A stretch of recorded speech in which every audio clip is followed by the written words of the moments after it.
regulated input at 15 volt. Assume VBE equal to 0.7 volt. And the base current is negligible for both the BJTs. If the regulated output V0 is 9 volt, the value of R2 is. दोस्तों आपसे पूछा गया है resistance R2 की value. ये question दिखने में जैसा लग रहा है दो ट्रांजिस्टर लगे हुए हैं, है ना, एक जेनेट डायोड लगा हुआ है, बट एक्चुअली में ये क्वेश्चन उतना डिफिकल्ट है नहीं। अगर आप ध्यान से इसको समझें, रेगुलेटर के सर्किट हमने काफी सॉल्व भी किए थे उस समय पर। ओके, तो आप लोगों ने जब सेशन अटेंड किए होंगे या आप करने वाले हो तो आपको मिलेंगे काफी क्वेश्चंस मैंने रेगुलेटर पर डिस्कस करे होंगे, तो उनमें से ही एक कांसेप्ट यहां पर यूज कर लिया गया। ओके, सो चलिए इस क्वेश्चन को हम लोग रीड करते हैं ध्यान से, उसको ट्राई करते हैं, अटेम्प्ट करते हैं। देखिए सबसे पहले अगर मैं बात करूं तो आपको V1 इक्वल टू यहां पे दिया गया है सप्लाई वोल्टेज 15 वोल्ट और आपको आउटपुट भी यहां पे दिया गया है 9 वोल्ट। बस ये जानना चाहते हैं कि रेजिस्टेंस R2 जो है वो किस वैल्यू का होगा, दैट्स द क्वेश्चन। ओके, एक चीज और इसमें इन्होंने बोली है कि जो बेस करंट है ना ट्रांजिस्टर्स के, इनको नेगलेक्ट करना है ना। In the voltage regulator shown below VI is unregulated supply 15 volt. Okay, assume VB 0.7 volt and the base current is negligible. यानी कि हम ये बोल सकते हैं कि पर्टिकुलरली जैसे अगर मैं इस ट्रांजिस्टर की बात करूं तो इसका बेस करंट 0, इसका भी बेस करंट 0, क्लियर इतना बोल सकते हैं for both the BJTs। If regulated output voltage is 9 volt here, the value of R2 आपसे पूछा गया, सिंपल।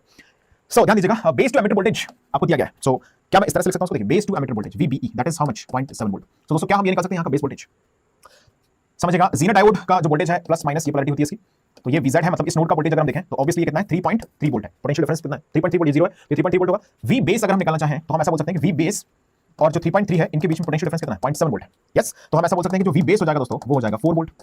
ओके, इसमें करंट जा नहीं रहा है, मतलब आप क्लियरली एक चीज बोल सकते हैं कि ये जो सेक्शन है सर्किट का ये बन रहा है सीरीज में।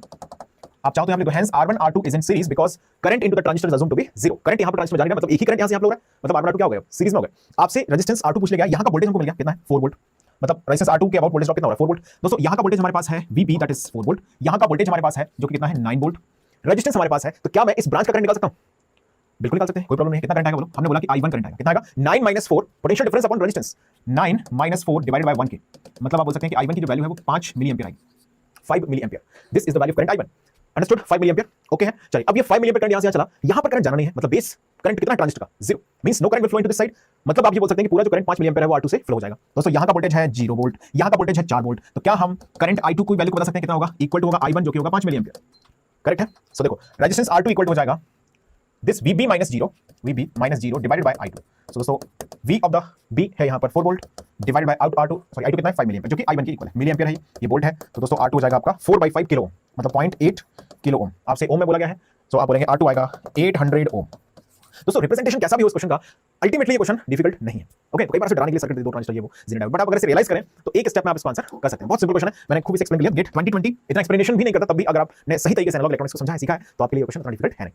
ओके, तो मुझे उम्मीद है कि आप सभी ने आज का सेशन एंजॉय किया होगा। तो आज के सेशन में हमने कुछ क्वेश्चंस गेट इंस्ट्रूमेंटेशन के, कुछ डबल के, कुछ इलेक्ट्रॉनिक्स के भी कवर किए, और आपने अल्टीमेटली ये जाना कि अभी तक के हमारे डिस्कशन में कोई भी क्वेश्चन ऐसा नहीं है, अगर आप उसे सीखें समझें तो आपको ऐसा लगेगा आउट ऑफ द बॉक्स है। देखिए सम टाइम क्वेश्चंस कुछ टॉपिक्स में बिल्कुल ऐसे बनाते हैं वो जो कि इतने आसान नहीं होते ड्यूरिंग द एग्जाम को सॉल्व कर पाना, लेकिन हमारा काम क्या है, सीखना है, और अल्टीमेटली धीरे-धीरे जब आप कांसेप्ट बिल्डअप करते हैं तो इजी टू मॉडरेट लेवल के भी कांसेप्ट्स अगर आपके स्ट्रांग हैं तभी आप बहुत अच्छा स्कोर कर सकते हैं, अगर आप एक्यूरेसी को मेंटेन करके रखें। तो छोटी-छोटी बातों का ध्यान रखिएगा और तैयारी को आप आगे बढ़ाते रहिएगा।